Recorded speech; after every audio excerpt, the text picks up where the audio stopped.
নিশ্চিত করে বলতে পারি মার্কিন যুক্তরাষ্ট্র তাদের যুদ্ধের কৌশল পরিবর্তন করেছে। গতকালকে আপনাদেরকে একটা নিউজ দিয়েছিলাম যে হুট করে ইরানের খুবই গুরুত্বপূর্ণ সমুদ্র উপকূলীয় একটা বড় শহর, যেখানে সামরিকভাবে বেশ গুরুত্বপূর্ণ এই শহরটা, সেখানে একটা 8তলা আবাসিক ভবনের 2 তলা এবং 3 তলা মানে 2টা তালা একদম উড়ে গেল। পরবর্তীতে আমরা জানলাম সেখানে আইআরজিসির নৌবাহিনীর একজন গুরুত্বপূর্ণ কমান্ডার বসবাস করেন। তবে এই ঘটনায় বেশ কয়েকজন নিহত হয়েছেন। তিনি কি জীবিত আছেন নাকি না জানি না। তখনই আমি বলেছিলাম ঘটনাটা স্বাভাবিক না। সম্ভবত 2025-এর জুনে যে একটা অভিযান চালিয়েছিল মার্কিন যুক্তরাষ্ট্র এবং তাদের দুষ্ট ছেলে, ওই সময়ও বড় ধরনের সামগ্রিক অভিযান না চালিয়ে খুবই গুরুত্বপূর্ণ ব্যক্তি, ভবন, সেন্টার এগুলোকে টার্গেট করে কিন্তু অভিযান চালানো হয়েছিল। তো এখন তো এটা শিওর যে আমেরিকা তাদের খেলা কিন্তু শুরু করে দিয়েছে। ইরানে গতকালকে আবারও ভয়াবহ বিস্ফোরণের খবর পাওয়া গেছে, আর দ্বিতীয় বিস্ফোরণে 5 জন মানুষ মারা গেছেন।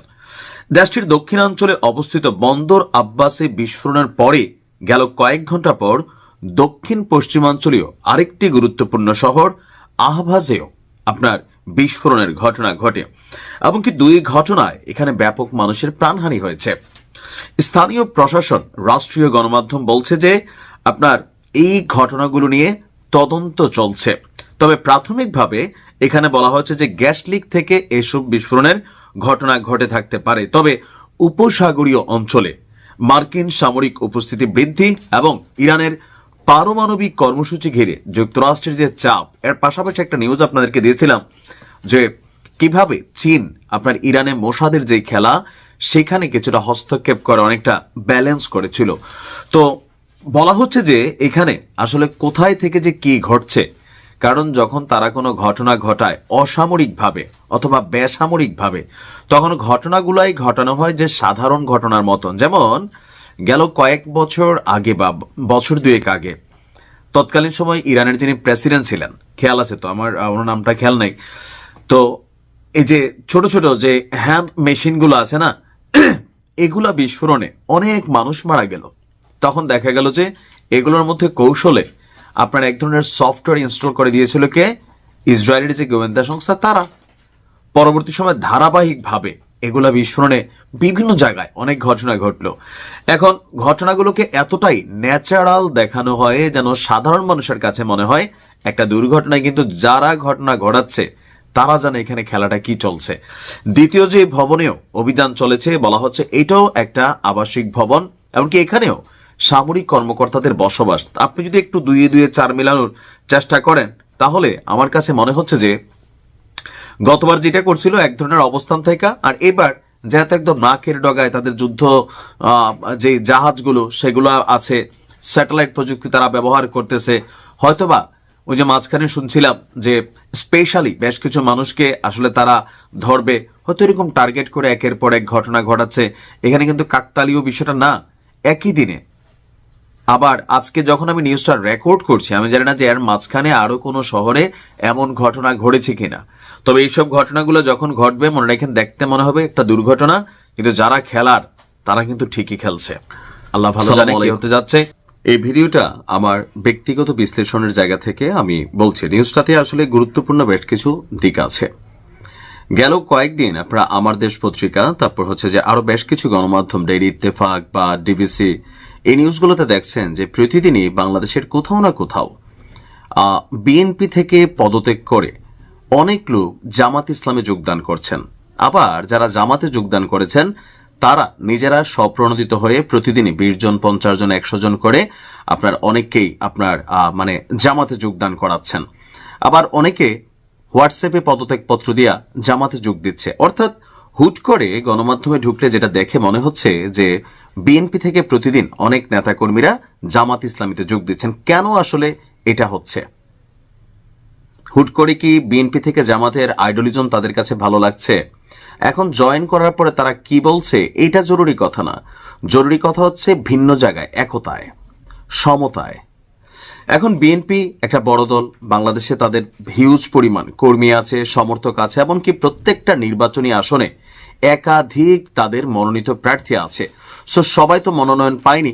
এখন জনাব তারেক রহমান বাংলাদেশে ফিরে আসার পর তিনি সর্বোচ্চ চেষ্টা করেছে যারা বিদ্রোহী প্রার্থী তাদের সাথে কাউন্সিলিং করতে, কথা বলতে, এমনকি অনেক জায়গায় তিনি সফল হয়েছেন, দলের মধ্যে একটা সমতা আনছেন, কিন্তু অনেক জায়গায় এই জিনিসটা আসলে হয় নাই।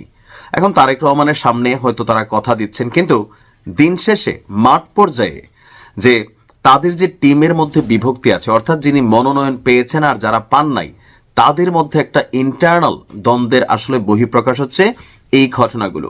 আমি বেশ কয়েকটা নিউজের স্ক্রিনশট দিয়েছি, যেখানে প্রতিদিনই আমরা দেখছি যে বেশ কিছু জায়গায় এই ঘটনাগুলো ঘটছে। কেউ বলছেন যে দিনের খেদমত করার জন্য, কেউ বলছেন যে এই সেই, আসলে এগুলো হচ্ছে কথার জন্য কথা, কিন্তু বাস্তবতা হচ্ছে দলীয় আভ্যন্তরীণ কোন্দল। পাশাপাশি অনেক এলাকায় হয়েছে কি যে জোট প্রার্থীদেরকে মূল্যায়ন করতে গিয়া নিজেদের এলাকার যে নেতাকর্মীরা আছে বা দীর্ঘদিন যারা বিএনপির রাজনীতি করেছিল তাদেরকে কিন্তু দলের পক্ষ থেকে আসলে ওইভাবে মূল্যায়ন করার সুযোগ হয়নি। আর উড়ে এসে জুড়ে যারা বসছে তাদের কারণে অনেক এলাকাতে লোকাল টিম আপসেট হয়ে আছে। এখন ধরেন বাংলাদেশের রাজনীতিতে দলের থেকে দেশ বড়, দেশের থেকে কিন্তু ব্যক্তি বড়, অর্থাৎ বাংলাদেশের রাজনীতিতে এখনো ভাইয়ের রাজনীতি করার সংখ্যা লোকই বেশি। যেমন ধরেন একটা এলাকায় বিএনপির 2 জন প্রার্থী আছে, একজন মনোনয়ন পাইছেন, এখন আরেকজন যিনি মনোনয়ন পান নাই উনি যদি বলেন আমি স্বতন্ত্র থেকে দাঁড়াবো, তাহলে সবাই আপনার স্বতন্ত্রের পক্ষেই কিন্তু চলে যাবে। হইতে পারে সেটা হাঁস, হইতে পারে মুরগি, গরু বা বিভিন্ন যে প্রতীকগুলা। আবার তিনি যদি বলেন আমি ধানের শীষের পক্ষে আছি, তার কর্মীরা সবাই ধানের শীষের পক্ষে যাচ্ছে। অর্থাৎ দলীয় প্রতীকের বাহিরে লোকালি যেই নেতাকে বিভিন্ন সময় রাজনৈতিকভাবে তারা কাছে পেয়েছে বা বিপদ আপদে সহযোগিতা পেয়েছে, সেই নেতা যখন মার্কা পাচ্ছে না, তখন স্বাভাবিকভাবে তাদের মধ্যে একটা ক্ষোভ তৈরি হচ্ছে। আবার বাংলাদেশের রাজনৈতিক যে কালচার, ধরেন আমি যদি পাশ করে ফেলি, দল আমাকে মনোনয়ন দিয়েছে, তো আওয়ামী লীগের সময় একটা জিনিস শিক্ষণীয় ছিল কোনটা, যে আওয়ামী লীগের কেউ যদি মনোনয়ন পাইতো, ওই এলাকায় বাকি আওয়ামী লীগের যেই ওনার প্রতিদ্বন্দ্বী টিমরা আছে অথবা যারা পোড় খাওয়া দীর্ঘদিন যাবক ত্যাগী নেতাকর্মী ছিল, এদের অনেককেই মামলা হামলা, লোকালি অপমান, হেনস্থা, অনেক কিছুর মাধ্যমে তাদেরকে কিন্তু মাঠ থেকে দূর করে দেওয়া হয়েছে। তো এই ঘটনারই প্রেক্ষাপট বা পুনরাবৃত্তি ঘটতে পারে অনেক জায়গায়। সো এরকম আশঙ্কা করে অনেকেই তারা মনে করছে যে না ভাই, আমার এলাকার মধ্যে আমি জামাতরে পাশ করাই দেই। আর জামাত তাদের পলিটিক্যাল পয়েন্ট অফ ভিউতে যারাই বিএনপির এক এলাকাতে একাধিক প্রার্থী আছে তাদের সাথে তারা একটা লিয়াজু মেনটেন করছে, অথবা পলিটিক্যাল পয়েন্ট অফ ভিউতে তারা তাদেরকে তাদের কোরামে ভেড়ানোর চেষ্টা করছে যে হ্যাঁ, ক্ষমতায় আসলে তোমরা এতটুকু অংশ পাবা বা সামহাউ পাওয়ারে কানেক্টেড কোনো একটা জায়গা তোমাদের জন্য তৈরি হবে।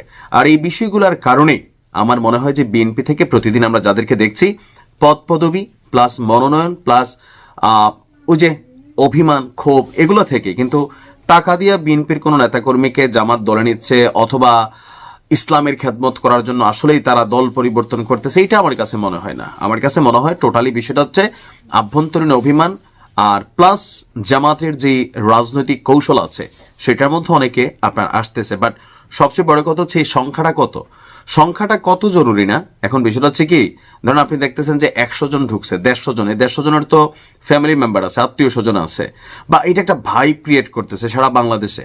আবার অনেক জায়গায় জামাত থেকেও কিন্তু কিছু লোক বিএনপিতে আসতেছে, ওইখানেও কিন্তু একই অবস্থা, যে হয়তো কোনো না কোনো কারণে জামাতের সিদ্ধান্তের প্রতি তাদের মনক্ষুণ্ণতা আছে বা আভ্যন্তরীণ কোন্দল আছে, সেই জায়গাগুলো থেকে বিএনপিতেও জামাতের অনেক লোক আসছে। তবে পরিমাণটা নিউজ প্রিন্টে আমরা যা দেখছি, নিউজ ফিডে, সেখানে বিএনপি থেকে জামাতে আসা লোকেদের সংখ্যা আস্তে আস্তে বাড়ছে।